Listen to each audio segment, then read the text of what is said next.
Hello बच्चों, नमस्कार। मैं उमा शंकर पटेल आपकी अपनी ऑनलाइन प्लेटफॉर्म पूर्वी क्लासेस में स्वागत करता हूं।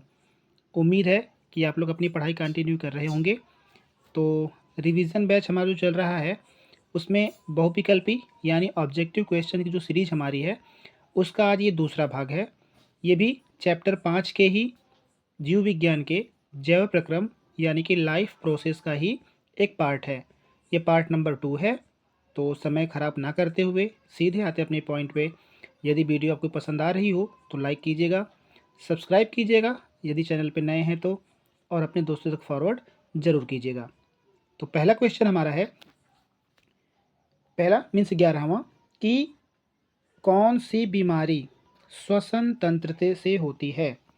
यानी इसमें से 4 विकल्प में से कौन सी ऐसी बीमारी है जो हमारे सांस लेने वाली समस्या को बढ़ा देती है। यानी अगर ये रोग हो जाएगा आपको तो हमारे जो श्वसन तंत्र हैं यानी सांस लेने वाले जो भी अंग हैं जो सपोर्ट करते हैं उसमें कोई ना कोई प्रॉब्लम हो जाएगी। तो option A diarrhoea, option B pneumonia, option C malaria और ऑप्शन डी मधुमेह। तो मलेरिया तो कट जाएगा क्योंकि आपको पता है कि मलेरिया मच्छर काटने से होता है। तो इसका जो सही आंसर है वो है option number B pneumonia. Pneumonia इसका राइट आंसर है। क्वेश्चन नंबर 12, मनुष्य के श्वेत रुधिर कोशिकाएं यानी WBC का जीवन अवधि कितना होता है।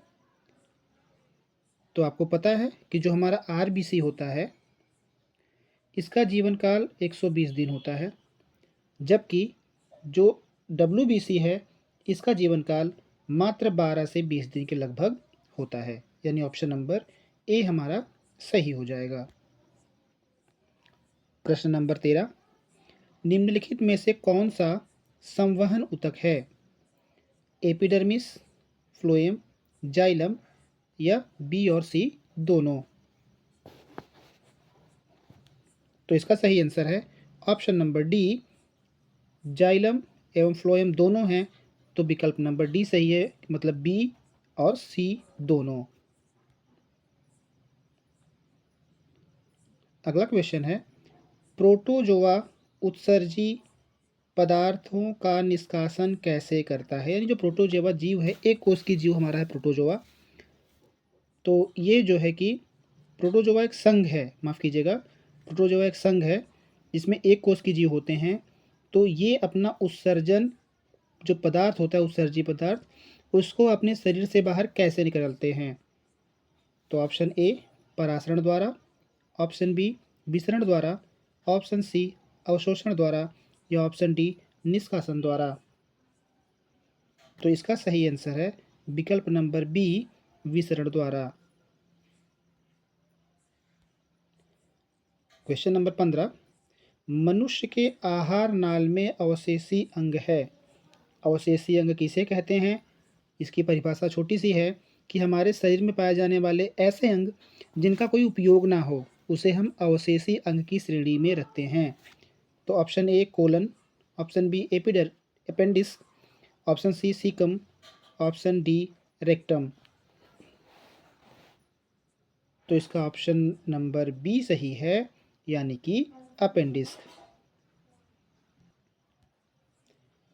क्वेश्चन नंबर 16, निम्नलिखित में से कौन ट्रिप्सिन एंजाइम का कार्य करता है। ऑप्शन ए वसा, ऑप्शन बी कार्बोहाइड्रेट का पाचन, ऑप्शन सी पोषण का पाचन, माफ़ कीजिएगा प्रोटीन का पाचन, और ऑप्शन डी इनमें से सभी।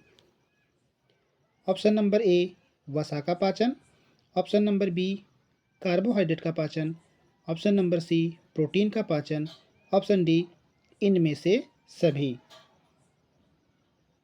तो इसका सही जवाब है विकल्प नंबर सी प्रोटीन का पाचन। क्वेश्चन नंबर 17, मुख गुहिका में आहार का कौन सा आहार के कौन से भाग का पाचन होता है। यानी जो हमारी मुख गुहिका है उसमें जो हम भोज्य पदार्थ लेते हैं तो उसमें कौन से भाग का पाचन होता है। ऑप्शन ए प्रोटीन का, ऑप्शन बी कार्बोहाइड्रेट का, ऑप्शन सी वसा का या ऑप्शन डी न्यूक्लिक अम्ल का। तो इसका सही आंसर है ऑप्शन नंबर बी, यानी कि कार्बोहाइड्रेट का। क्वेश्चन नंबर 18, रक्त में शर्करा का स्तर नियंत्रित करता है, यानी जो हमारा ब्लड होता है उसमें जो शुगर की मात्रा होती है उसका कंट्रोल कौन करता है? Relaxin, oestrogen, progesterone, insulin. तो इसका विकल्प नंबर डी सही है, insulin. Next question, question number 19, कवक में पोषण की कौन सी विधि है? पोषण की विधि कौन सी है कवक में? तो स्वपोषी है, मृतोपजीवी है, समभोजी है, या इनमें से कोई नहीं। तो कवक जो होते हैं वो मृतोपजीवी होते हैं, यानी विकल्प नंबर बी हमारा सही आंसर है। अंतिम प्रश्न, यदि आपको वीडियो पसंद आई हो तो लाइक कीजिएगा, और आपने कितना स्कोर किया इसका भी शेयर हमसे ज़रूर कीजिएगा कमेंट बॉक्स में। ऑक्सीजन क्या है? क्या ऑक्सीजन एक वसा है, एंजाइम है, हार्मोन्स है, या कार्बोहाइड्रेट है?